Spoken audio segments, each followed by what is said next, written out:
प्रदेश में लगातार बढ़ रही कोरोना मरीजों की संख्या को देखते हुए सरकार ने कोरोना रोगियों की पहचान करने के मकसद से हिम सुरक्षा अभियान की शुरुआत की है। मुख्यमंत्री जयराम ठाकुर ने रिज मैदान से इस अभियान का शुभारंभ किया। अभियान प्रदेश भर में 25 नवंबर से 27 दिसंबर तक आयुर्वेद, महिला एवं बाल विकास, पंचायती राज विभाग, जिला प्रशासन और विभिन्न गैर सरकारी संगठनों के सहयोग से चलाया जाएगा। इस अभियान के तहत स्वास्थ्य कार्यकर्ता कोविड-19, तपेदिक, कुष्ठ रोग, मधुमेह और उच्च रक्तचाप आदि रोगों के लिए सभी लक्षणों की घर घर जाकर जानकारी एकत्र करेंगे। मुख्यमंत्री जयराम ठाकुर ने कहा कि कोरोना का संकट थमने का नाम नहीं ले रहा है और पिछले कुछ दिनों में मामले भी बढ़े हैं और मौत का आंकड़ा भी बढ़ा है। हिमाचल में तपेदिक, कुष्ठ व अन्य रोगियों की जानकारी हासिल करना इस अभियान का लक्ष्य है। हालांकि सरकार ने एक्टिव केस फाइंडिंग अभियान भी शुरू किया था, जिसका लाभ भी मिला, लेकिन अब मामले बढ़े हैं। इसलिए कोरोना रोगियों की पहचान के लिए सरकार ने नए अभियान की शुरुआत की है, जिसमें 8000 टीम प्रदेश में घर घर जाकर लोगों को जागरूक भी करेंगी और जानकारी भी एकत्र करेंगी। एक्टिव केस फाइंडिंग का एक केस जो हमारा हिमाचल प्रदेश में जो अभियान था वो उस दौरान था जब कोविड-19 जो है हिमाचल प्रदेश में अभी प्रवेश किया था, और उस वक्त हमारा फोकस था कि हम हिमाचल प्रदेश में उन लोगों को आइडेंटिफाई करें जिनको कहीं थोड़ा बहुत भी अगर सिम्टम है, उनको जो है तुरंत जो है टेस्ट के लिए बोलें, आग्रह करें स्वास्थ्य संस्थान में जाने के लिए। वो बहुत ज़्यादा फोकस इस बात पर था।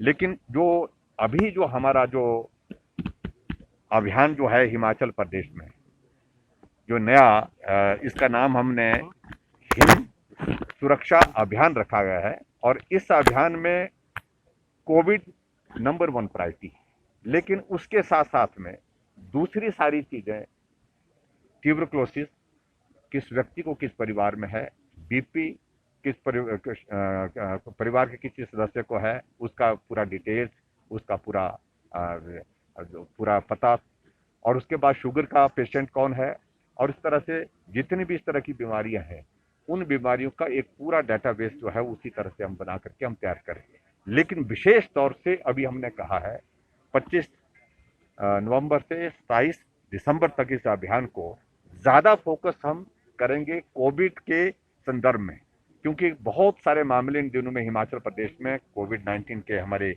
सामने आए हैं और संक्रमित हुए हैं लोग, बहुत बड़ी संख्या में मृत्यु भी हो रही है।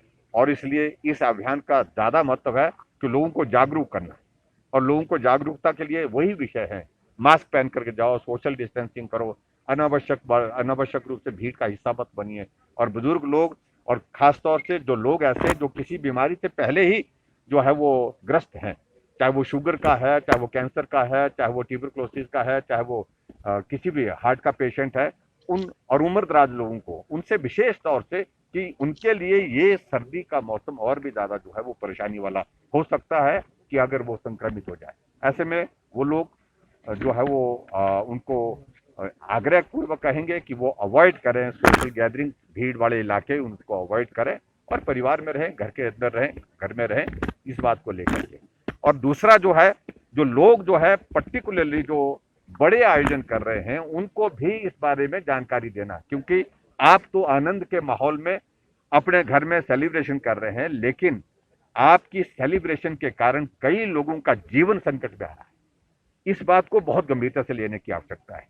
अभी इन दिनों में अगर जो मामले बढ़े हैं, मामले बढ़ने की सबसे बड़ी वजह है कि हब कैजुअल हो गए, इसलिए कर्फ्यू रात को लगाना, और इसलिए हमने दफ्तरों में जो है क्लास 3 क्लास 4 के एम्प्लॉयज के लिए 50% प्रेजेंस रखी, और उसी तरह से हमने ये जो सोशल गैदरिंग्स हैं उसमें रिस्ट्रिक्शंस लगाई। तो ये व्यवस्था है, मजबूरी है। अनलॉक फेज में हमने खुला छोड़ दिया था, लेकिन फिर भी हमको अब वापस उस दिशा में जाना पड़ रहा है क्योंकि लोग गंभीरता से नहीं ले रहे। मेरा आप सबके माध्यम से हिमाचल प्रदेश के सभी भाई बहनों से विनम्र निवेदन है कि संकट बहुत बड़ा है ये, और ऐसी परिस्थिति में बिल्कुल लापरवाही ना करें। आप शादियां करें, आप आनंद से कुछ वक्त तक इंतजार करें, और उसमें धाम देनी है तो उसको बाद में आयोजन करें, लेकिन अभी इस दौरान जो है ऐसे आयोजनों को बड़ा मत करिए, छोटा करिए।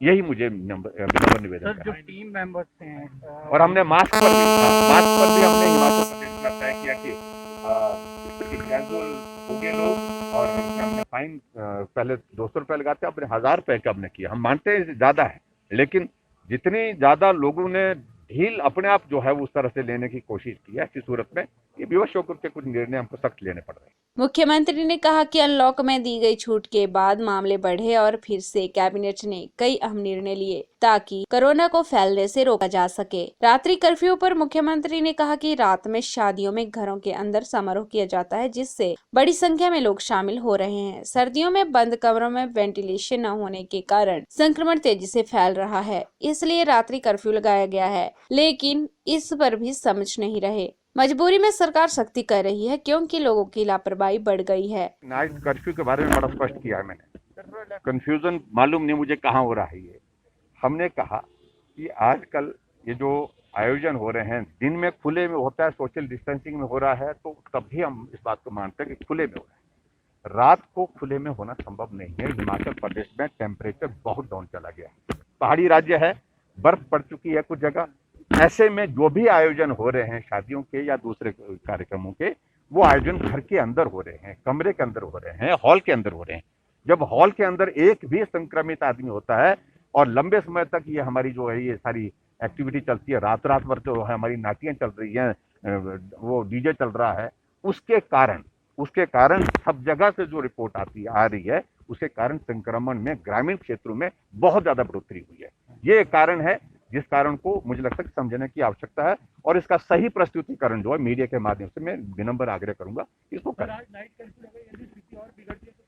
तो आगे की सोचेंगे। प्रदेश के अस्पतालों में ऑक्सीजन की कमी को लेकर सवाल के जवाब में मुख्यमंत्री ने कहा कि ऐसा नहीं है, अस्पताल में पर्याप्त मात्रा में ऑक्सीजन उपलब्ध है। अगर कहीं ऑक्सीजन की कमी से किसी की मौत हुई होगी तो उसकी जांच होगी। इस दौरान उन्होंने लोगों को कोविड नियमों का पालन करने की शपथ भी दिलाई। एक चीज मैं इसमें कहना चाहता हूँ, ये आवश्यक नहीं है कि सबको पीपी किट में ही काम करना है।